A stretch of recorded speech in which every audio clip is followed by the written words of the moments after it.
Përshëndetje, ju ftojmë të ndiqni lajmet flash. Në shpërthimin e fuqishëm që ndodhi sot në Kek, jashtë kazanave të termocentralit Kosova, janë së paku 14 lënduar. Deri më tani burimet zyrtare nuk kanë konfirmuar për ndonjë të vdekur. Dyshohet se shpërthimi ka ndodhur nga bombula e gasit. E ndjekim deklaratën për zërin të njërit nga të lënduarit në këtë shpërthim.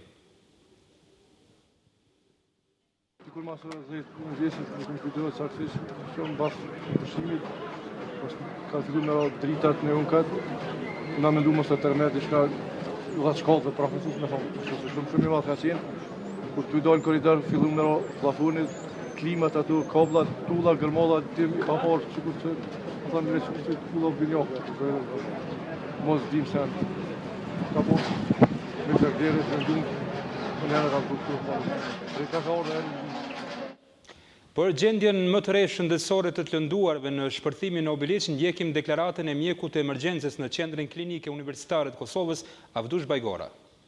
Deri me tani, gjithsej kemi trajtuar 14 pacientë lënduar, gjendja tyre shëndetësore në bazë të ekzaminimeve të cilat i kemi bërë deri tani, duke nisur nga ekzaminimet rentgenologjike, biokimike dhe ekzaminimet të tjera shtesë, mund të themi se është jashtë rrezikut për jetë dhe nuk paraqet ndonjë seriozitet sa i përket shëndetit të tyre. Prej tyre, shumicën i kemi liruar. Ndërsa tani e kemi në linjë të drejt për drejt telefonike kolegen Liridona Gjemajli nga vendi i ngjarjes në Obiliq. Liridona, Po, përshëndetje Artem. Përshëndetje, cilat janë informacionet më të reja nga shpërthimi në Obiliq? Po, tek lokalizimi i vendit ku edhe ndodhi shpërthimi nga rrjevja e hidrogjenit, tashmë kanë dalur edhe ekspertë mjekësisë ligjore dhe janë duke hetuar rastin për të dalë kështu me konfirmime zyrtare. Ndërsa e ripotencoj edhe një herë se nuk ka konfirmim zyrtar për viktima të mundshme nga ky shpërthim, përveç se që janë të plagosur 14 persona dhe të cilët tashmë gjenden të shtrirë në qendrën klinike universitare të Kosovës.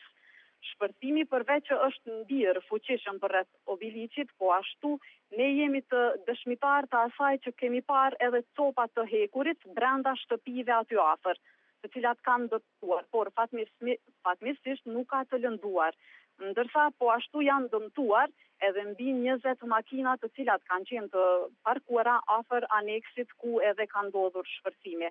Ndërsa ekspertët kanë vlerësuar se nuk mund të ketë shpërthime të ardhshme, me që e kanë lokalizuar vendin e ngjarjes dhe nuk mund të ketë shpërthime në vazhdimsi. Kështu kanë konstatuar ekspertët.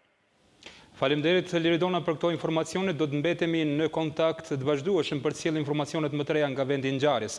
Do të lidhemi tani me kolegun Bahtir Cakolli, i cili gjendet në qendrën klinike universitare të Kosovës. Bahtir, dëgjohemi? Po, dëgjohemi. Cilat janë informacionet më të fundit nga qendra klinike universitare, si është gjendja e pacientëve? Nga 14 tani numri i atyre që kanë kërkuar ndihmë pas shpërthimit në termocentralin Kosova në Obiliq, në me klinika universitare është 16 prej tyre, vetëm 2 i ndaluar që trajtohen në klinikat e qendrës universitare, kurse të gjithë të tjerët janë liruar dhe mund të trajtohen në Obiliq apo në qendrat e mjekësisë familjare. Për ndryshe, deri në këtë çast, krerët e institucioneve shtetërore të Kosovës kanë vizituar qendrën e klinikave universitare, presidentja Atifete Jahjaga, pastaj kryeministri Hashim Thaçi, lideri i Lidhjes Demokratike të Kosovës Isa Mustafa, pastaj i Aleancës për Ardhmërinë e Kosovës Ramush Haradinaj, i nis në Fatmir Limaj dhe pritet që në orën 18:13 dhe Albin Kurti vizitojë qendrën e klinikave universitare, pikërisht 2 të lënduarve që edhe më tutje po trajtohen në klinika. Ishte konstatim i liderëve politik, por edhe i presidentës Jahjaga dhe kryeministrit Thaçi se në këto çaste duhet një solidaritet mes të njerëzve që sa më lehtë ta përballojnë këtë dhimbje, por u tha se edhe në tutje duhet një angazhim i shtuar i mjekëve, sidomos personeli mjekësor në klinikën e qendrës universitare, që në rast se shtohet numri i të plagosurve trajtohen si duhet. Kishte një pyetje nga gazetarët se nëse ka të vdekur, a mund të shtyhen në zgjedhjet parlamentare të caktuara për pas nesër, kryeministri në largim Hashim Thaçi, sa se për këtë vendos presidentja e Kosovës dhe nëse ajo kërkon një judicativ, ne mund të bëjmë shtyrie me zgjedhjet planifikuara për të dilën. Këto ishin të gjitha informacionet dhe në këtë çast administrata teknike universitare është në qetë, rrugët nga policia janë zblokuar dhe sipas informacioneve që keni nga tereni nuk pritet që vinë ndonjë plagosur me që të gjithë janë trajtuar dhe pjesa më e madhe atyre janë liruar në shtëpi. Bastir, faleminderit për këto informacione. Presidentja e Republikës së Kosovës Atifete Jahjaga ka shprehur dhembjen e thellë për tragjedinë që goditi sot punëtorët e Korporatës Energjetike të Kosovës. Në një komunikat për media, presidentja e Kosovës ka ftuar qytetarët e Kosovës që në këto momente të vështira të solidarizohen në dhembje me familjare dhe të afërmit e tyre që u preken nga kjo fatkeqësi e rëndë dhe të bashkohen në lutjet për fatin e punëtorëve të Kekut dhe shërimin e tyre të shpejtë. Në Obiliq ishte edhe kryeministri Hashim Thaçi, ndjekim deklaratën e tij. Në shqetësimin më të madh kemi marrë këtë informatë sot, kemi ardhur më njëherë në vendin e Gjasë, në mesin e punëtorëve të Kekut, gjitha mekanizmat përkatës janë angazhimet e tyre, jetike dhe shumë të rëndësishme për të shpëtuar jetrat e njerëzve. Tani kemi evakuuar shumicën e punëtorëve nga zona e rrezikut. Të lënduarit tani në qendrën spitalore, jemi këtu së bashku dhe ministrin që të marrim gjitha masat e nevojshme, janë ekipet e zjarfikësve, të mjekëve, të pjesëtarëve të FSK-s, të Kostit, që tani të shohim gjitha mundësitë që të lokalizojmë zonën e rrezikut. Në atë zonë tani më nuk ka punëtor, por jemi duke të tërhequr gjithë gradualisht që mos ketë pasoja njerëzore. Është pra një moment që gjithë na duhet një solidaritet, një mirëkuptim, një mbështetje për njëri tjetrin, për punëtorët e Kekit, për të lënduarit, për familjet e tyre. Ajo që është shumë e rëndësishme që të plagosurit janë në qendrë spitalore, tani kanë kujdesin e shtuar mjekësor, ndërsa ende nuk është e kaluar të rreziku i shpërthimit do një shpërthimi të ri në bazë të ekspertëve që po japin konstatimet e tyre, prandaj ne do jemi këtu së bashku me gjitha ekipet që t'i sanojmë gjitha pasojat eventuale. Nuk ka nevojë për ndonjë panik, në veçanti të evakuimit të qytetarëve nga shtëpitë e tyre. E gjithë zona e rrezikut është në kuadër të lokacionit të Korporatës Energjetike të Kosovës. Edhe ministri i zhvillimit ekonomik Fadil Ismaili ishte në vendin e shpërthimit në Obiliq. Ndjekim deklaratën.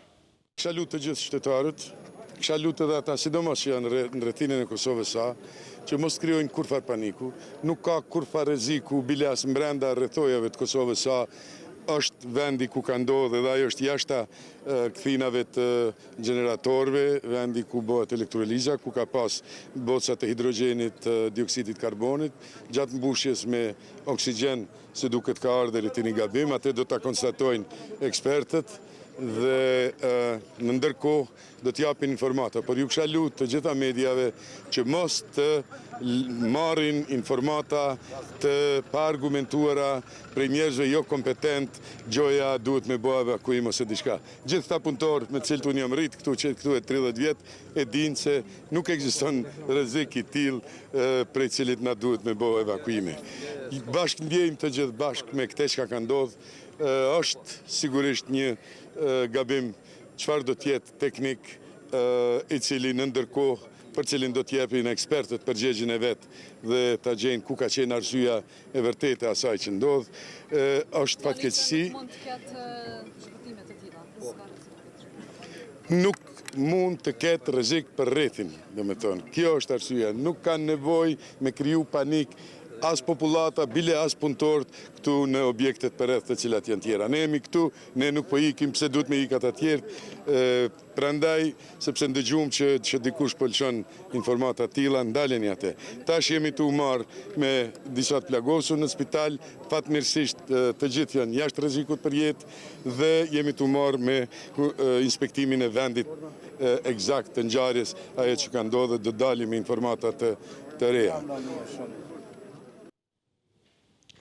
Pas shpërthimit në termocentralet e Kekut në komunën e Obiliqit, komuna e Prishtinës si ka vendosur të gjitha resurset e veta në dispozicion për ndihmuar në operacionet e kërkim shpëtimit, si dhe në trajtimin e të lënduarve, thuhet në një njoftim të komunës së Prishtinës.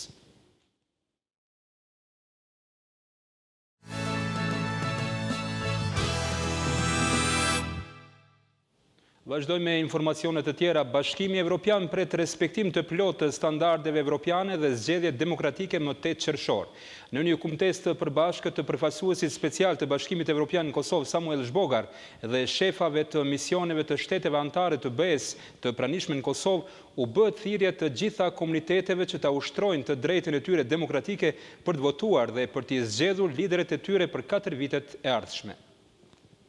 Qeveria e Serbisë ka ftuar sot serbët e Kosovës të marrin pjesë në zgjedhjet parlamentare.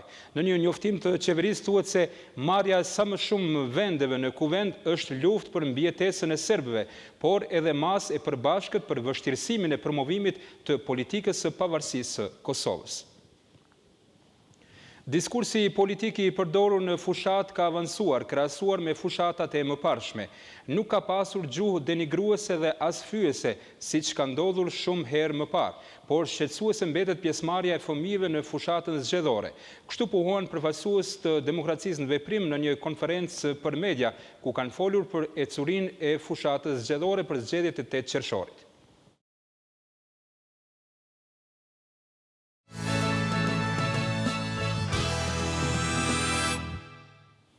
Shërbimi i rojës kufitare të Ukrainës thotë se së paku 15 separatistë pro-rus janë vrarë gjatë luftimeve në pjesën lindore të Ukrainës për gjatë kufirit me Rusinë. Gjatë këtyre luftimeve thuhet se janë plagosur 5 pjesëtarë të forcave të armatosura të Ukrainës. Pas këtyre përleshjeve, qeveria e Ukrainës ka urdhëruar mbylljen e disa vendkalimeve kufitare me Rusinë.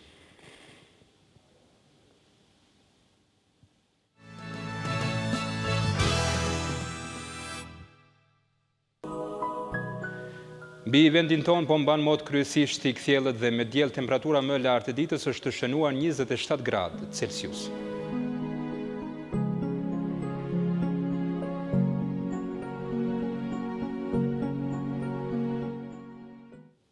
Ndoqët lajmet flash, për më tepër vizitoni faqen tonë në internet rtv21.tv. Mirëmbëngjes.